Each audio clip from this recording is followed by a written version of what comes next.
When you're getting into one of these cases, the ultimate opinion that the expert, the supposed expert, is going to give is that the person was under the influence of one of these substances, okay? And it can only be one of these substances, okay?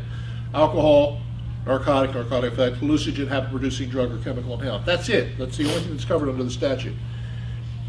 The case law, since the statute doesn't define what it means to be under the influence of anything, you have to look for that through the case law. So I've given you tonight little bits and pieces of the main definitions you would utilize, either for cross-examination purposes or when you're doing an argument for the judge that the case has been proved or not been proved, depending on your position. So here's the general definition out of Tamboro, still good law today from 1975. Under the influence means a substantial deterioration or diminution of the mental faculties or physical capabilities of a person, whether it be due to intoxicating liquor, narcotic, hallucinogenic, or habit-producing drugs. So this is a general definition that covers everything we've said. Of course, this predated the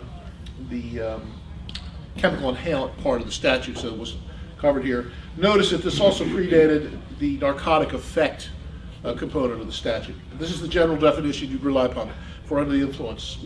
All right. Now here's the chemical inhalant part. It's all the chemicals are set forth under 39450A3, but you should understand that this is the list that they give you, which is just a long list of chemicals that nobody's ever heard of before, is not meant to be, and it's not everything on that list. It could be things that are not included on the list. So what do they say? It's definition. Any chemical substance capable of causing a condition of intoxication, inebriation, I'm not sure what the difference is there, excitement, stupefaction, or dulling of the brain or nervous system as a result of inhalation of the fumes or vapors of such chemical substance. So that's the general definition of a chemical inhalant, but the statute gives specific chemical inhalants by their chemical name. There's probably 50 of them there in the list. All right? Alcohol.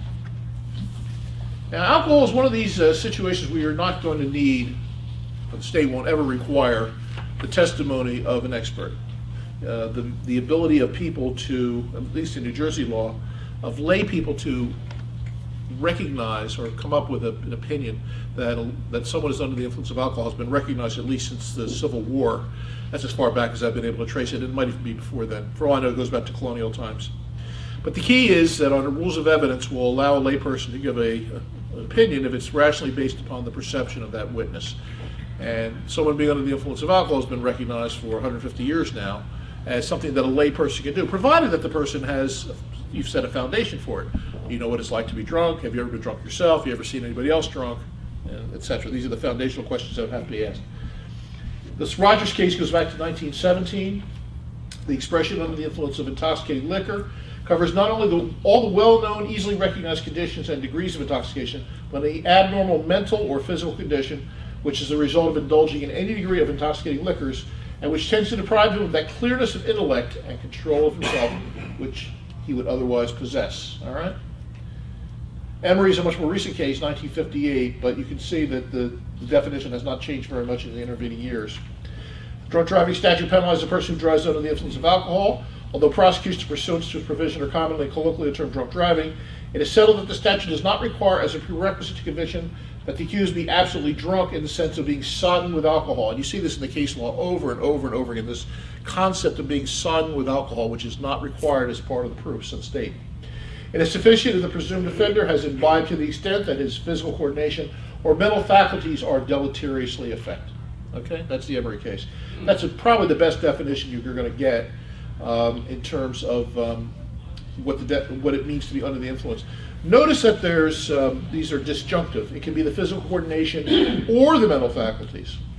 Okay. Now you'll see in subsequent cases that the court sometimes joins them together and says it has to be both mental faculties and physical coordination. But at least in the Emery case, these were disjunctive. The vital requirement of 450 and its predecessors, like the comparable statutes in most other states, is operation under the influence of liquor. The phrase is not self-defining, required judicial ascertainment of the legislative intent, now long settled in the state in substantial conformity with that reached elsewhere. At one poll, since intoxication is not the expression used, it is not requisite that the accused be absolutely drunk in the sense of being sodden with alcohol. There it goes again. You see that all the time. At the other extreme, the described condition means something more than having partaken in a single drink, even though physiologically the smallest amount of alcohol has some slight effect or influence as to an individual.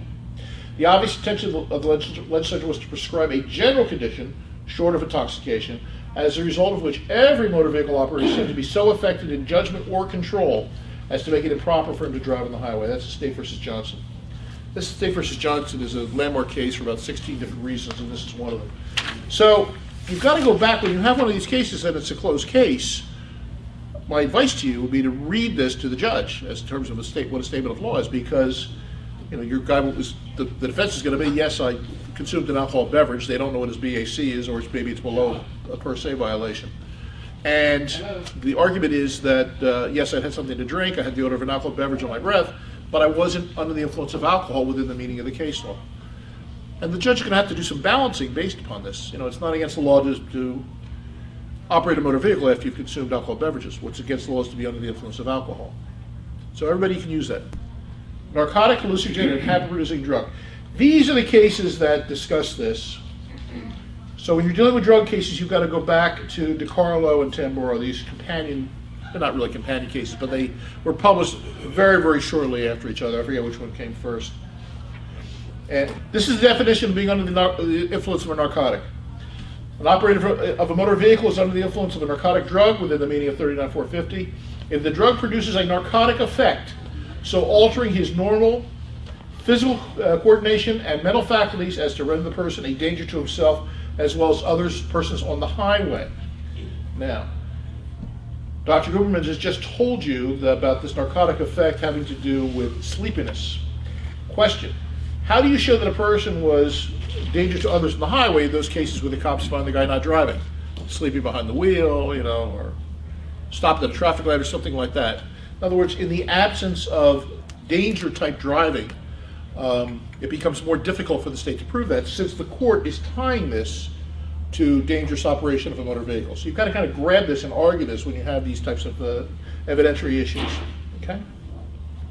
Again, out of the Tamburo case, the thrust of the Motor Vehicle Act is safety on the highway. The particular section addressed to the evil of operating a motor vehicle while one's physical coordination or mental faculties, notice this is disjunctive again, are substantially diminished by intoxicating liquor, narcotic, hallucinogen, or habit-producing drug.